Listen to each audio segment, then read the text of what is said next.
She sits in a glass case bearing a hand-carved inscription of the Lord's Prayer, while a pleasant smile rests on her happy face sitting under a mop of red hair. But beneath the case is a sign that reads, "Warning, positively do not open." To the uninformed visitors of the Warrens' occult museum in Monroe, Connecticut, she looks like any other Raggedy Ann doll produced in the mid-20th century, but the original Annabelle doll is actually anything but ordinary. Since her first supposed haunting in 1970, this allegedly evil doll has been blamed for demonic possession, a slew of violent attacks, and at least 2 near-death experiences. In recent years, the true stories of Annabelle have even inspired a series of horror films. But just how much of Annabelle's story is real? Is the real Annabelle doll truly a vessel for a demonic spirit in search of a human host, or is she simply a child's toy used as a prop for a wildly profitable ghost stories? These are the real stories of Annabelle. Though she doesn't share the same porcelain skin and lifelike features as her cinematic counterpart, the Annabelle doll that lives in the occult museum of famed paranormal investigators Ed and Lorraine Warren, the pair that worked on the case, is made all the more creepy by how ordinary she appears. Annabelle's stitched features, including her half smile and bright orange triangular nose, evoke memories of childhood toys and simpler times. If you could ask Ed and Lorraine Warren, though Ed died in 2006 and Lorraine died in early 2019, they would tell you that the stark warnings scrawled across Annabelle's glass case are more than necessary. According to the well-known paranormal investigators, the doll is responsible for 2 near-death experiences, 1 fatal accident, and a string of demonic activities that lasted some 30 years. The first of these infamous hauntings can allegedly be traced back to 1970 when Annabelle was brand new. The story was told to the Warrens by 2 young women and was retold for years after by the Warrens themselves. As the story goes, the Annabelle doll had been a gift to a young nurse named Donna from her mother for her 28th birthday. Donna, apparently thrilled with the gift, brought it back to her apartment that she shared with another young woman named Angie. At first, the doll was an adorable accessory sitting on a sofa in the living room and greeting visitors with her colourful visage. But before long, the 2 women began to notice that Annabelle seemed to move about the room of her own accord. Donna would sit her on the living room sofa before leaving for work, only to come home in the afternoon and find her in the bedroom with the door shut. Donna and Angie then started finding notes left throughout the apartment reading, "Help me." According to the women, the notes were written on parchment paper, which they did not even keep in their home. Furthermore, Angie's boyfriend, known only as Lou, was in the apartment one afternoon while Donna was out and heard rustling in her room as if someone had broken in. Upon inspection, he found no sign of forced entry, but found the Annabelle doll lying face down on the ground. Other versions of the story say that he was attacked upon waking up from a nap. Suddenly, he felt a searing pain on his chest and looked down to find bloody claw marks running across it. 2 days later, they had vanished without a trace. Following Lou's traumatic experience, the women invited a medium over to help solve their seemingly paranormal problem. The medium held a seance and told the women that the doll was inhabited by the spirit of a deceased 7-year-old named Annabelle Higgins, whose body had been found years earlier on the site where their apartment building had been built. The medium claimed that the spirit was benevolent and simply wanted to be loved and cared for. The 2 young nurses reportedly felt bad for the spirit and consented to allow her to take up permanent residence in the doll. Eventually, in an attempt to rid their home of the Annabelle doll's spirit, Donna and Angie called on an Episcopal priest known as Father Hegan. Hegan contacted his superior, Father Cook, who alerted Ed and Lorraine Warren. As far as Ed and Lorraine Warren were concerned, the 2 young ladies' troubles truly started when they began believing that the doll deserved their sympathy.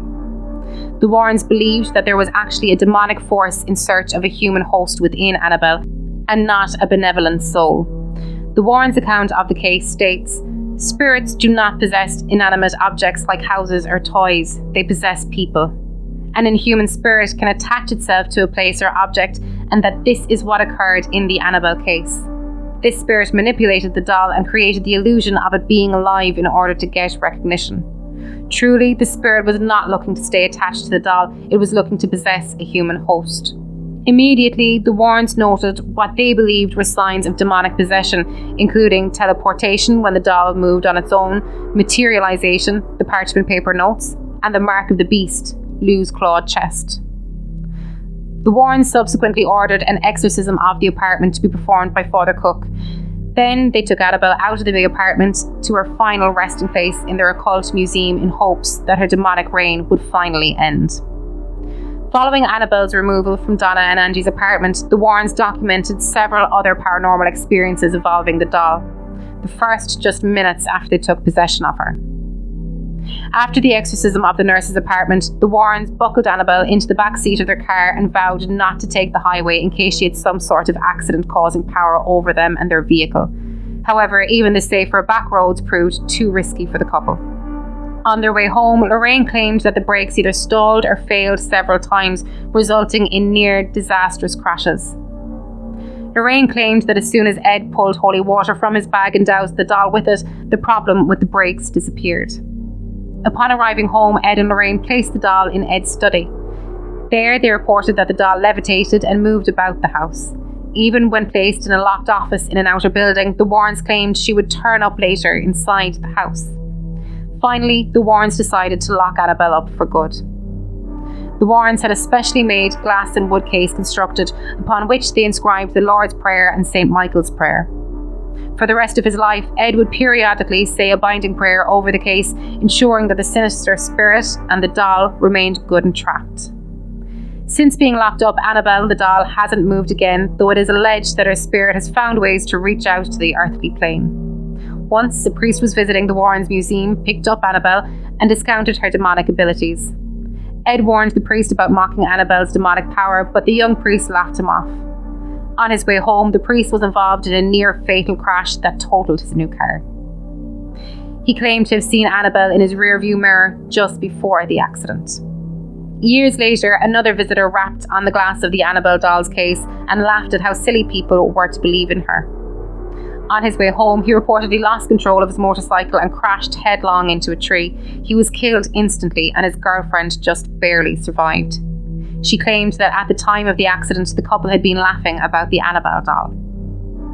Over the years, the Warrens continued to recount these tales as proof of Annabelle the doll's horrific powers, though none of these stories could be corroborated. The names of the young priest and the motorcyclists were never divulged. Neither Donna nor Angie, the two nurses who were Annabelle's first victims, ever came forward with their story.